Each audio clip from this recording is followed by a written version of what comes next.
안녕하십니까. 4월 3일 금요일 아침 제주사회의 작은 이야기들을 이어 탐나는 지혜를 찾아가는 안재홍의 제주포커스 안재홍입니다. 그날을 기억합니다. 2월 28일 학교 갔다 오겠다며 집을 나선 아이들, 반짝이는 아이들의 눈빛은 잠시 후 교실에서 일어날 일을 몰랐습니다. 그렇게 미군의 폭격으로 쓰러져간 170여 명의 이란 아이들을 기억합니다. 그 아이들의 엄마, 아빠, 할머니, 할아버지, 언니, 오빠의 눈물을 기억합니다.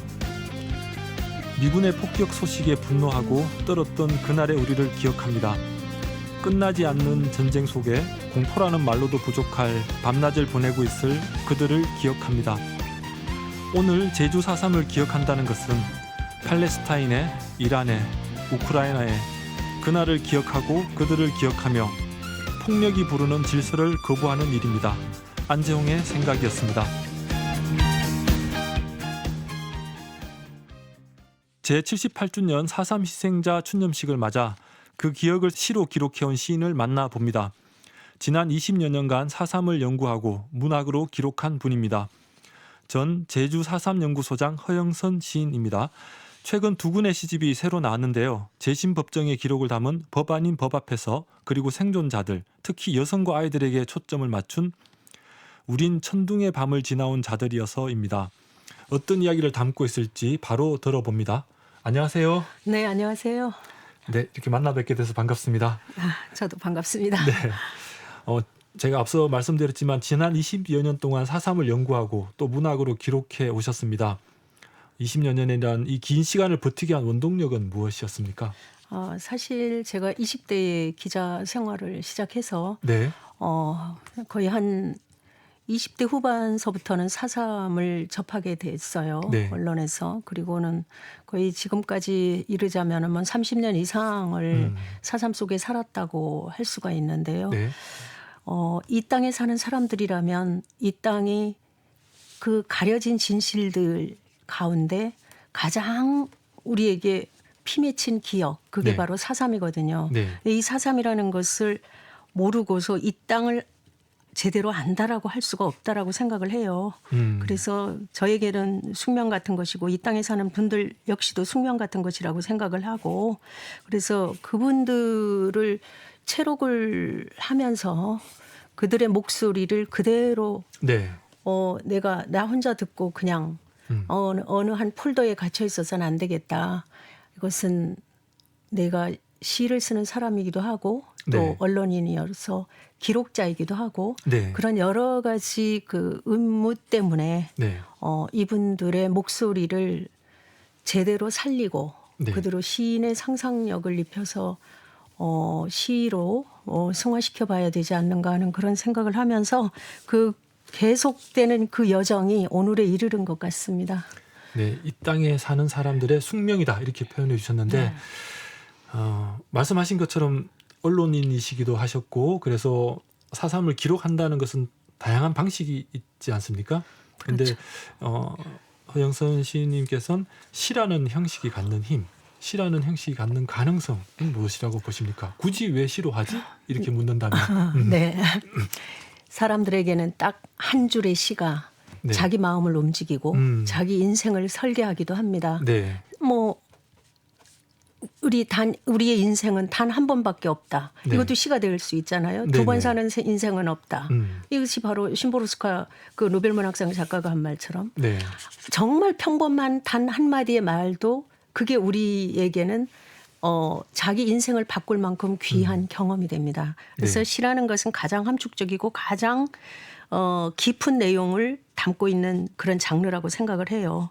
그래서 요즘엔 또 더구나 젊은 친구들이 숏폼 같은 것도 많이 그렇죠. 보잖아요. 이렇게처럼 긴 글을 그래도 장편 소설을 읽다가 네. 잠깐의 머리를 식히면서 짧은 시를 한번 읽으면서 네. 여백을 갖는다는 것, 내 마음의 여백을 갖게 하는 것이 바로 네. 시라고 생각을 해요.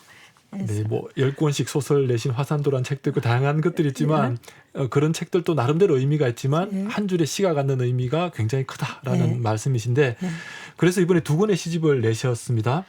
법아닌 법 앞에서와 우린 천둥의 밤을 지나온 자들이어서라는 이 두 권의 시집을 내셨는데 간단하게 이 두 권의 시집이 각각 어떤 이야기인지 소개 부탁드립니다. 간단하게 말씀을 하기가- 드리자면 네네. 예. 법 아닌 법 앞에서는 여기 부제를 법정일기라고 붙였습니다. 네. 그러니까는 우리 국가폭력에 의해서 그 명예와 인간의 존엄이 훼손된 채로 행방불명이 되는 그러니까 국가가 저지른 그 범죄죠. 네네. 그럼에도 불구하고 선량한 제주 사람들이 어느 날 밥을 먹다가 어느 날 소, 말을 끌고 가다가 네. 그렇게 잡혀요. 네네. 그렇게 해서 그리고 피난지에서 살자고 산으로 올라갔다가 내려왔다가 네. 형을 받고 무슨 형을 받았는지도 모르고 네. 제주 바다를 건너 육지 형무소로 각각 뿔뿔이 흩어졌다가 네. 그리고는 돌아오지 않습니다. 그분들은 대부분 20, 30대 아주 젊은 분들이었어요. 네. 그런 거기에는 아이도 있었고 여인들도 있었고 그런 분들이 그 오랜 세월 동안 돌아오지 않는 사람들을 기다려요 또. 그 네. 기다리는 사람들은 가족이고 그리고 남겨진 어린 아들 딸들이기도 했습니다. 그래서 이 전자 아까 언제일지 그렇게 모르는 기다림을 계속한 사람들. 그렇죠. 네네. 그리고 그렇게 바다를 떠난 그 사람, 돌아오지 않는 사라진 사람들과 그 다음에 그 사람들을 기다리는 여인과 아이들과 당시의 부모들, 이들의 이야기를 담은 것이 두 번째 시집. 그러니까 네. 후자죠. 이게 우린 천둥의 밤을 지나온 자들이어서 기다리는 사람들의 마음을 담으시다. 네, 그리고 그들의 기다리는 사람들은 어떻게 그 이후의 삶을 네. 살았을까? 그 가운데는 그 안에서 고통과 네. 그리고 그 도피자 가족으로 고문을 당해서 후유장애를 입은 네. 가족들과 그리고 부모를 잃고 연좌제에 시달렸던 그런 아들 딸들과 네. 그리고 그 모든 진실이 가려진 채 평생 빨갱이 자식이라고 네. 손가락질을 받았던 아이들의 기억과 네. 이러한 모든 것들이 중첩이 되면서 이 두 권의 시가 하나의 저는 서사로 흐른다고 생각을 했습니다. 그래서 네. 그 후편인 천둥의 밤을 지난 자들이어서는 4.3 레퀴엠 그러니까 네. 4.3의 진원곡이라는 의미로 제가 담았죠. 네. 그래서 우린 천둥의 밤을 지나온 이 시집에선 여성 어린아이들 살아남은 자들이 기다리는 시간들의 이야기들을 풀었다 이런 말씀이신데 먼저 법 아닌 법 앞에서부터 한번 같이 이야기를 나눠볼까요? 네. 말씀하신 것처럼 4.3 법정일기인데 재심 재판 과정을 직접 가서 보신 건가요? 그럼요. 네. 대부분 봤다라고 생각을 합니다. 네. 그렇다면 당시에 법정 공기는 어땠습니까? 법정 안의 분위기라고 할까요? 네, 제주지방법원 201호 법정은요. 그렇죠. 네. 들어가는 순간부터 아주 긴장과 떨림의 연속입니다. 네. 어떤 침묵이 흐른다고나 할까요? 네. 그리고 그 기다리고 재판장이 들어와서 시작을 하고 이제 잠시 휴정을 하고 네. 그분들의 진술이 끝난 후에 네. 이제 그 마지막의 순간까지 정말 70년 이상을 기다려온 사람들의 어떤 그 마음들이 네. 모여 있어서 인간의 매우 복합적인 감정들이 뒤섞인 그런 자리라고 저는 봤어요. 그러니까 저도 다 읽지 못했지만 선생님 시집에 나오는 말씀을 들으니까 시 한 편이 좀 생각이 납니다. 네. 70년 만에 답이라는 시집에서 그 할머니에게 더 하실 말씀 없을까요? 라고 재판장이 물었는데 할머니가 없다고 말씀하시면서 없다고 말씀하셨지만 할머니가 말씀하신 말씀을 시인님이 들으신 소리 허참이라는 그 소리가 전 너무 마음에 많이 남더라고요. 네, 혹시 되시면 나중에 70년 만에 답이라는 시도 한번 낭독해 주시면 좋을 것 같습니다. 네네. 재심 법정에서 울려 퍼진 무죄라는 말 시인께는 단순한 판결 이상의 의미였을 것 같습니다. 그 한 단어가 시로 옮겨질 때 어떤 감정의 변화가 있었습니까? 무죄. 이게 굉장히 그 재심을 기다리셨던 분들의 마음에는 큰 울림이지 않았겠습니까? 그렇죠. 딱 6마디예요. 네. 피고인 강무죄. 네. 정말 저도 가슴에서 뭔가 툭 떨어지는 느낌이었는데요. 네. 그 당시에 제가 한 70대의 그 따님을 네. 밖에서 만났습니다. 그분한테 그 말씀을 들을 때 어떤 기분이었냐고 들어봤어요. 네네. 그랬더니 단전에 음. 지금까지 단전에 눌렸던 그 말이 툭 떨어졌다는 그런 말을 들었어요. 옛말로 그냥 한이 쉽게 내려갔다는 같은 그런 말씀. 그렇죠. 네. 그래서 저는 그 당시 그분들의 그 감정 네. 그리고 마음 네. 그것을 곁에서 그 숨결 하나라도 놓치지 않으려고 곁에서 지켜봤다는 거죠. 네네. 이게 그런 마음이 조금은 시 속에 들어가 있으면 다행이지 않나 그런 생각을 해봅니다. 이 말씀을 듣고 있는 것만으로도 굉장히 마음이 무거운데요. 조금 이건 뭐 시인님의 얘기도 나왔기 때문에 조금 다른 말을 해보면 2022년 3월 재판으로 기억하는데 당시 재판부가 판결문에서 시인님의 책 제목을 인용을 했었죠. 당신은 서로할 봄이라도 있지만 이라는 책 제목을 인용을 했습니다. 지난해 우원식 의장은 4.3 그 축사라고 할까요? 그 인사말에서도 이 글을 또 인용을 했었는데 뭐 피고인들이 오늘을 사는 우리들에게 말한다. 당신은 서로할 봄이라도 있지만 이 말을 재판장이 말할 때 그때 법정에 계셨습니까? 저는 마침 그때 대학에 강의가 있어서 자리에는 없었는데 네. 재판장님이 나중에 전화가 왔어요. 네네. 오늘 시인님의 책 제목을 인용을 했습니다. 네. 죄송합니다. 그 제목 안에는 당신은 서로할 봄이라도 있었겠지만이라고 했지만 네. 저는 현재형으로서 당신은 서로할 봄이라도 있지만이라고 했습니다. 네네. 괜찮으시겠습니까? 라고 하셨어요. 네네. 이제 그래서 제가 그는 너무나 그 자리에 어울리는 표현을 하셨습니다. 사실은 그게 죽은 자. 네. 이 법정에서 맨 처음에 이 재판장이 부르는 이름들은요. 네. 망 누구누구, 네. 망 누구누구 시잖아요. 네. 망 그분들은 전부 하늘의 사람들이에요. 그 하늘의 사람이 피고인인 거죠. 네. 아이러니하게 피고인의 아들, 딸, 얼굴도 모르는 아들, 딸이 앉아 있는 거예요. 네. 그러니까는 이때 이 분들은 어떤 기분이셨겠습니까? 하늘의 소리가 바로 피고인은 말한다. 네. 당신은 서러워할 봄이라도 있지만 네. 우리는 여기서 너희들은 여기서 슬퍼하고 서러워할 봄이라도 있지만 네. 우리는 그조차 빼앗긴 사람들이다라는 거잖아요. 네. 그래서 재판장님도 그 말씀이 상당히 남았는지라 아주 이제 특별한 판결문을 그때 쓰셨다고 생각합니다. 이 책은 또 원래 4월에 평산책방에서 추천한 책으로도 올라가 있더라고요. 그랬어요. 네네. 청취자분들을 위해서 이 시집에서 한 편 직접 들려주실까요? 이 시의 그 사산 법정일기에서요. 네. 법 아닌 법 앞에서라는 이 제목이 네. 사실은 법 앞에서라는 시에서 따온 제목입니다. 네. 그리고 이 법 앞에서는 우리가 지금 재심을 하게 되는 그 4.3 직권재심 수행단이 있어서 네. 검찰에서가 이것을 재심을 걸고 있는 거거든요. 네. 그렇기 때문에 그 모티브가 된 게 특별법 개정안이 통과된 것이고 그렇죠. 그 통과되는 날에 제가 그 시인의 의무로서 이것을 썼습니다. 네. 예. 그래서 법 앞에서를 한번 낭송을 해보겠습니다. 네. 법 앞에서 법 아닌 법인 줄 몰랐습니다. 죄라면 좋은 세상 꿈꾸며 속섬하지 않던 죄 맞습니다. 죄명도 기록도 모른 사람들. 풀잎처럼 이 산천 저 산천 이송되었습니다. 법 아닌 법 앞에서 당신은 귀환하지 못했습니다. 한 방에 사라졌습니다. 법 아닌 법 앞에서 기억합니까?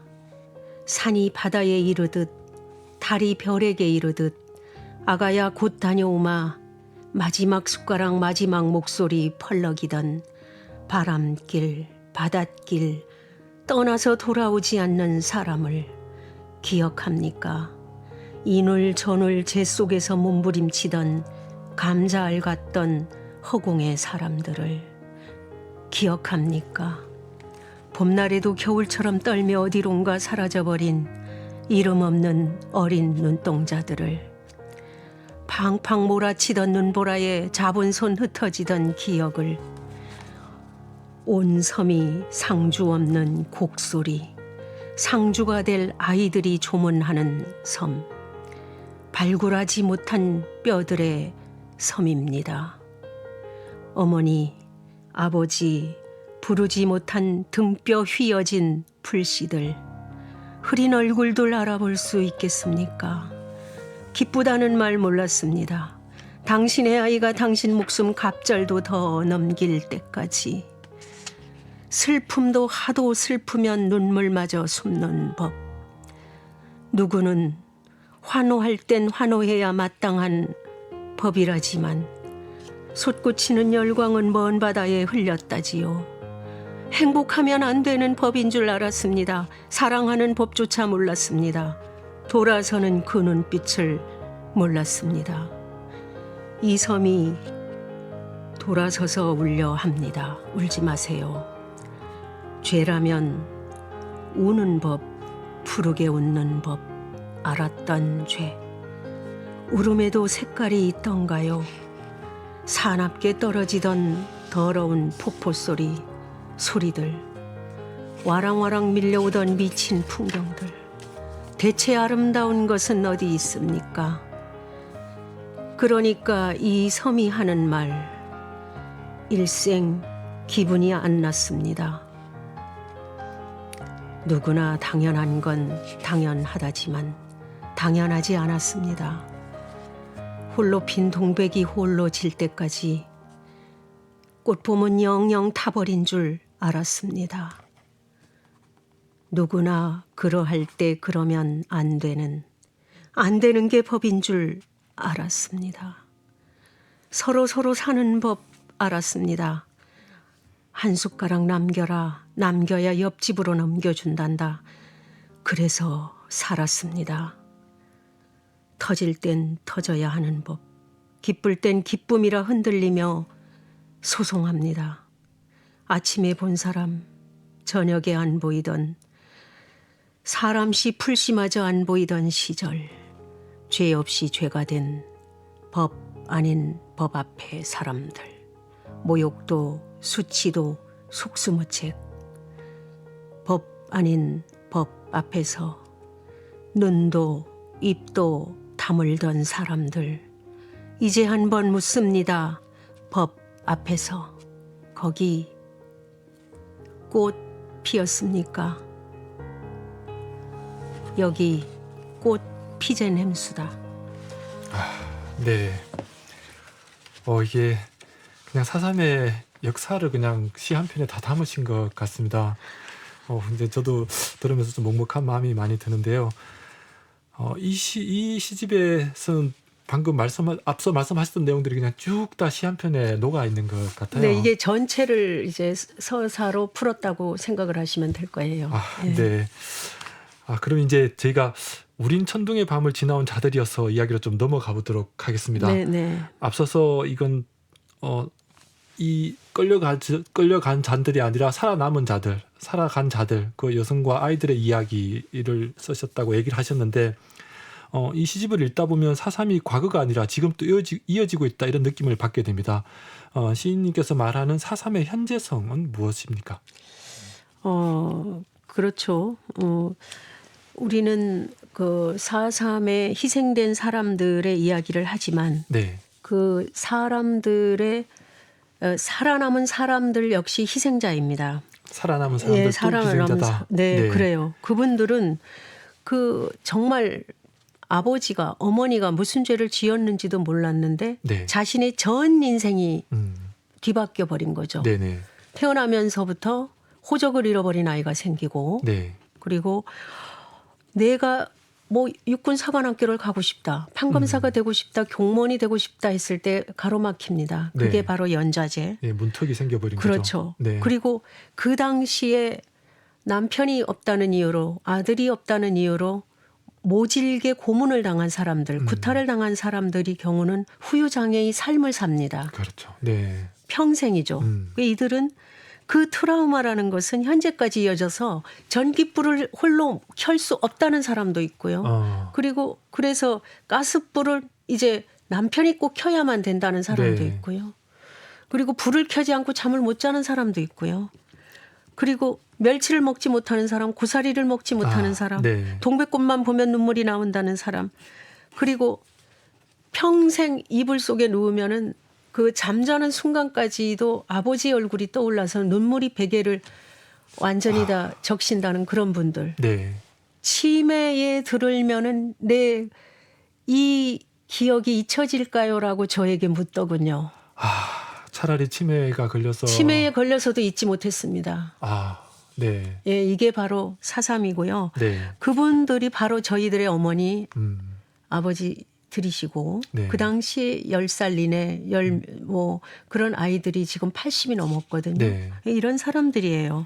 그래서 모두 자신만이 트라우마를 갖고 있는 사람들인데 그들이 그 이야기가 바로 4.3의 그들의 지금 현재 갖고 있는 그 심정이 4.3이 현재를 살아가는 우리들에게 그대로 전해지죠. 그러면 네. 또 우리들한테도 대를 이어 전해지는 거예요. 네, 네. 그래서 전이와 전이가 이렇게 된다라고 생각을 합니다. 네. 그래서 4.3의 현재성이라는 것을 아주 그냥 정말 너무 가슴에 와닿게 말씀을 해주셨는데 이번에는 이 시집에서 한 편을 더 직접 들려주실까요? 네, 그러면은 그 아까 70년 만에 답을 한번 볼까요? 그럴까요? 네. 70년 만에 답은요. 정말 이 할머니하고는 제가 이제 이분이 그 18살에 피난 갔다가 이제 잡혀서 수영인의 삶을 삽니다. 네. 그런데 그 수영 생활 중에서 얼굴이 반쪽이 다 문드러져요. 네. 열병이 이렇게 걸려서 그렇게 한 분인데 다시 이제 90이 넘어서 휠체어를 타고 네. 이제 법정에 나옵니다. 재심에 나온 것인데요. 네. 그 형무소에는 저도 함께 갔던 기억이 있습니다. 네. 이분이 재판장이 그렇게 말씀을 하셔요. 이제 이 70년 만에 답이 나온 네. 그 모티브인데요. 네네. 제목은 70년 만에 답. 할머니 더 할 말이 없을까요? 바닥을 문지르는 소리, 안 뽑히는 그녀 목소리 들었다. 깊은 말을 하라시지만 아시나요? 나올 듯 봉쇄된 귀 먼 침묵을. 어수다, 아무것도 어수다. 이미 건질 것 없다는데 아무려나 말하면 당신들이 내 말을 알겠나. 18 그 겨울 철문의 바람벽기로 얼굴 부벼들 때마다 뭉개지고 굳어진 돌처럼 얼어붙은 가슴 탕탕 불기둥을 알겠나. 어둠을 돌고 돌다 보면 비로소 웅웅거리는 나의 아침을. 똑똑히 들었다. 정인석 휠체어 밀고 나오던 그녀의 끄끄 꺾어지면서 밖으로 부서지며 쓸리듯 흩어지는 그 말들을 들었다. 감추지 못한 발갛게 비틀린 얼굴, 법정 문 밖까지 멈추지 않던 갈라지고 찢어지는 숨빗소리, 그 마지막 한마디. 헛헛한 그 말 70년 걸렸다. 허참.